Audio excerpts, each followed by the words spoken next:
everybody. How you all doing? Are you here okay? In your neck of the woods? What up? What up? Manners and respect. I your girl, Debbie from down a yard, man. Not pretty? Welcome you all, my new subscribers. Thank you all for tuning in to the Jamaican cooking journey. My whole subscribers, you know yourself, that was there from the beginning of the journey. Thank you all so much. Thank you. Okay? Now today I want to do just a simple video for you. I want to show you all how to go about making some decent cornmeal dumplings. Dumpling is always a challenge for people. Some people don't know how to get the dough to come together. Some people can't shape the dumplings. But I'm going to show you all. You don't have to worry yourself. Practice makes perfect. So I'm going to show you all how you get rolling making some cornmeal dumplings. You have all different type of dumpling family. You have banana, you have carrot, you have green plantain, cassava, bulgur, whole wheat. And I'm going to do them all for you in separate videos. But today we are highlighting cornmeal dumpling. Okay? Here we go. Right here I have about half a pound of flour. It's all-purpose flour. Try to use all-purpose flour, never baking flour. Never baking flour, family. And to this, I'm gonna judge about, it's half and half a pound of cornmeal. So I put in some to what. I'm not weighing anything in a family. So look at me. And I look like I am there. Okay? So half a pound of all-purpose flour, half a pound of cornmeal. And to this now, I'm gonna put probably like a quarter of a teaspoon of salt. We made a mess, but you know we can do that. So now we're gonna sieve it. When you sieve it, it gets lighter, and then the dough becomes more refined, and then you get a better eating dumpling. So we're gonna run it through a sieve. Just like that. And by running it through the sieve, family, you also get it almost the flour and the cornmeal incorporated. And let me tell you something. Making some dumplings is not a very tidy like. So you see we're making a mess there, but that's how it goes. We can clean up after. It's not a neat and fine exercise. So see we have there half a pound of cornmeal, half a pound of all-purpose flour, and about a quarter of a teaspoon of salt. Now this is optional. I do this. I put a little soft margarine, probably like a tablespoon or a little less than a tablespoon of soft margarine in there. You don't have to do that, but I do that. It's optional. It makes your dumpling more mild, more nicer. But as I say, it's optional. If you want to do it, you can try it that way. You don't have anything to lose. Hands are washed, properly tailored, but if you want me to wash it on camera, I'll go and do just that again. So you just give your hand another rinse, but you make sure hands are clean, no cracked nail polish, and all of that. You have to keep them with the tall nails, you know, we do them thing, you know, so we have to pick them up. So we're going right in now.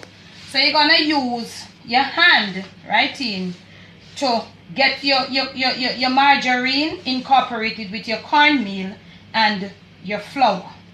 Just like this. Right? So, we're going to use the water now to get the dough to come together. But you don't throw all of it. You throw it a little at a time. So, you throw in your water. You throw in the first set of water. It looks something like some coarse cornmeal. Throw in a little again. Are you there? You're in? You're there, family? Okay. And you use your knuckles and the tip of your finger. Right here, it's the knuckle and the tip of your finger. So as you go along, you get it incorporated. You don't throw the water, as I tell you, family, too much. Because if you notice, and remember, let me tell you something. When you're doing plain flour, it takes more water. More flour takes more water to combine. Because the plain flour is tight. But the cornmeal gives with the fiber, makes it more softer. So you take your time. And family, if you throw too much water and the dough gets all saggy and spoiled, don't worry yourself, man. You just get a little extra flour and you just correct it. So you don't have to worry yourself, Lord, my flour spoiled. Can you see what happened? Right? So this is how. So water is through now. So you're going to use your hand, yes, to clean around the bowl. Right? And you knuckle in,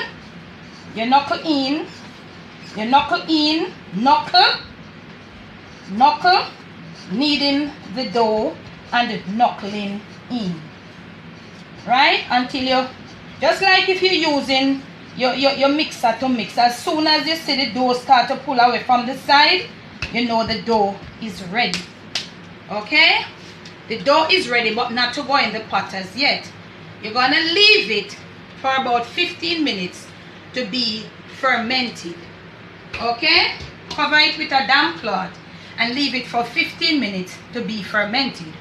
Now, let me do a little cleaning up here. See, I have one here that has been fermented. The one that I just made is like this. If you notice, it have a roughy look. This is the one that has been fermented. It's smooth. It's soft. See it? Smooth. It's workable. So you leave that one right there. So, we'll have right over here our kettle. As I tell you, as soon as you start cooking, you must have your boil your kettle, whether electric or stove top. And we're going to pour in probably about 6 or 7 cups of water. Because we need enough. You get your flame on. And we're going to put in some salt. Family, I am judging. This is sea salt according to them. And family, still go low. Salt or salt.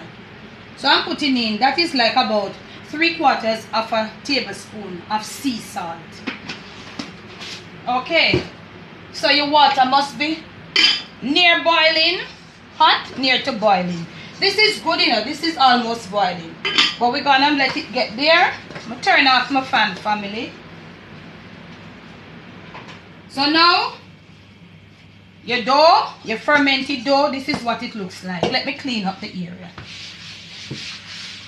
When they leave it to be fermented, it becomes workable. You see how soft it is? Workable. Workable. Workable. So you use right here on your hands. Remember, the knuckle is finished now when you're using the knuckle and the fingertips to get it together. Look at it. It's so soft and you can work with it. Work with it. You don't have any pressure. So you can fit your dough in a any position. It's like Play-Doh. You do anything you want to do. Alright? Now, we have so many different types of dumpling. You have the little pinners dumpling that you put into the soup, or some people say spinners, but it's pinners. Pinners because it's supposed to be tall and the two ends pointed. You have the tall dumpling. You have the round little neat sexy dumpling, and you have the cartwheel dumpling where the man they mostly make. Okay, family? So, my water is there hot. So I'm going to put in one of each one for you. And I'm going to start off on the dainty. Some people are cut. You don't have to cut, family. You just break. Right? Then this is it. Get right in on it. You form your dough. You work your dough. Put it into the middle of your hand. And you do this. This is the regular round dumpling where women make. And you can just use your hand like this and kind of give it a edge. You have a nice little dumpling. So you put it down into your water. Right that. Giving you an example of another one. Let me take my time and go slow for you all. Then you come right and you round it. And you want to do this. And then you can go about and do this. This is how I normally make mine. These are the little sexy women dumpling family. Okay, that's 2. Now you have the long dumpling will look like the festival. You know that if you had watched a festival video, round in and then you come long. This is the soup dumpling. Looks like festival, but there's sugar and a baking powder. This is the soup dumpling. Right? Another one for you. You just break off your dough because the dough is so soft, it's so manageable. So you just round in it and then you just long it. Soup dumpling. Okay? Alright. Now, this is the peanuts. This is the one we put in our soup. And we put it also in our stew. Not that way. Let me come back again. You're rounding it, you pinch off a small piece of the dough. And you get the edge pointed. Yeah? And you get the other edge pointed. Not that way. Okay. Alright. So you have something like this. So it's peanuts dumpling. One more again. Because I think that one wasn't properly done. So you round in the dough. You rub it like this. You rub out the edge to a finer part. 2 edges. And then see here? Peanuts. Now, for the cartwheel. This is the man them at Jamaica. So they make the dumpling them. That's one dumpling for them in a family. So for them dumpling here, man dumpling, then call it cartwheel. Me never know if me do it good. This is the men them, that's how they make their dumpling. So them greedy. So we call it cartwheel. One more, because this is just like for make another one. Yeah, family, this is how men make dumpling. The man them at Jamaica. And this look like just one more carty. You know? So now that we have some carty in there, the man dumpling them, we have some of the dainty women dumpling, we have the soup dumpling, we have the peanuts dumpling. So we have a water there. So what do you want to do now? You want to just turn them gently. Because the water, it's soft, so the water is getting them hard at this point. You see it? It becomes hard. As soon as the hot water catch it, it becomes hard.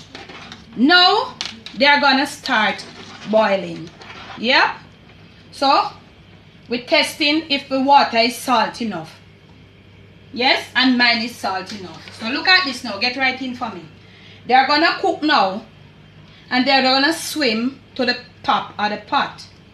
But they're gonna swim and come to the top of the pot. And when they swim and come to the top of the pot, a lot of people think the dumpling is ready. It's not ready. When it's cooked and comes to the top of the pot, it has to cook and go back to the bottom of the pot and sink. Then when it sink now and stay there, you know your dumpling is ready. So y'all, this is gonna cook for another 25 to 30 minutes. So you lower your flame now to medium. Yes? And you get your pot half mass. Don't cover it full because it froths. As it swim, it cook and swim to the top. It makes froth and the froth will come right over. That is the power of the flour. And lift this and probably boil over and make a mess. So family, after 25 minutes or about 25 to 30 minutes, call it 25 because they've been here a few minutes now. We're gonna come back and then we're gonna show you when your dumpling is properly cooked and you cut it, what it looks like. Okay? Family, dumpling time. Get right here. See we here? You remember when you left? Rigorous boiling and the dumpling them all they're not almost, they're at the bottom of the pot. Get right in. So you see this all the water look like soup. So I'll turn off because the dumpling ready. Now that they are ready, we're gonna take them out of the pot. And you know you're taking out the food, you use a slotted spoon to drain the excess water. Because if you don't drain the excess water, it will come with like. So we take out one of the carty. That's what it looks like when it's cooked, family. Man dumpling. So one of the little sexy dainty woman one. One of the soup one. And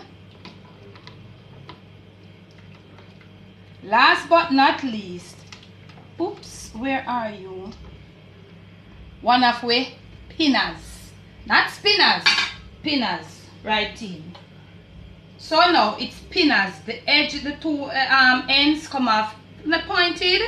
So here we have it. We have one of the man dumpling. You see it, family? Man dumpling, kiati, we call it at Jamaica. This is the little sexy woman dumpling where the women they mostly make.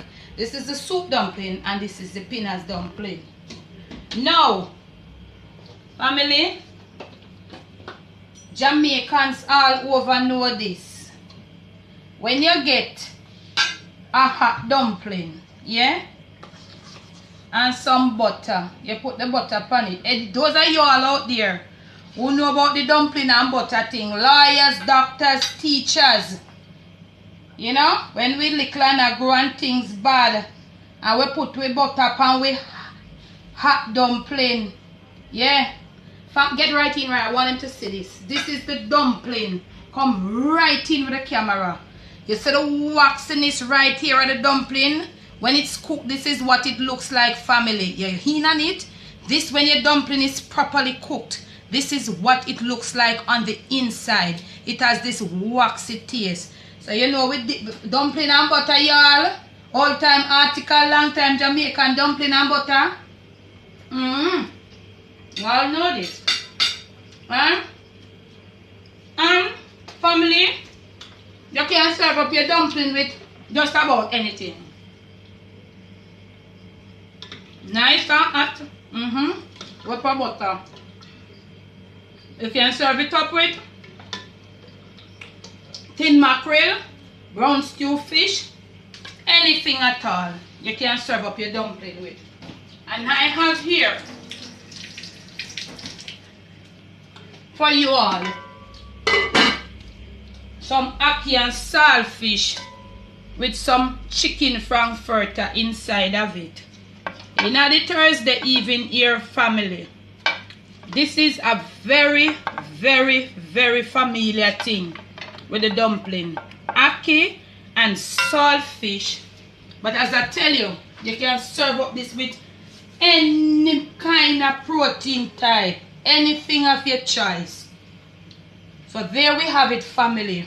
The Jamaican cornmeal dumpling in every shape and form. And you can serve it up with just about anything. You can eat your dumpling, take your fork, your knife, cut your dumpling, rub it in a butter, your hot dumpling, yeah? Right in on me.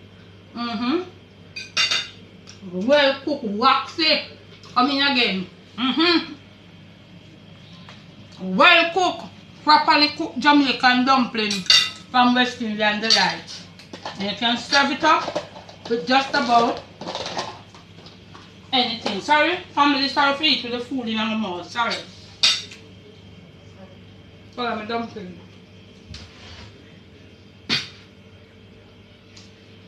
So now, from my kitchen to yours, it's cornmeal dumpling, every shape and form. Catty, sexy, soup, pinners, and you serve it up with just about anything of your choice. From my kitchen to yours, enjoy. If you have enjoyed this catty, sexy, pinners, soup dumpling, give this video a thumbs up. Try it for yourself, you all. And from my kitchen again to yours, enjoy. Baby from the yard, dumpling in my mouth. Boop.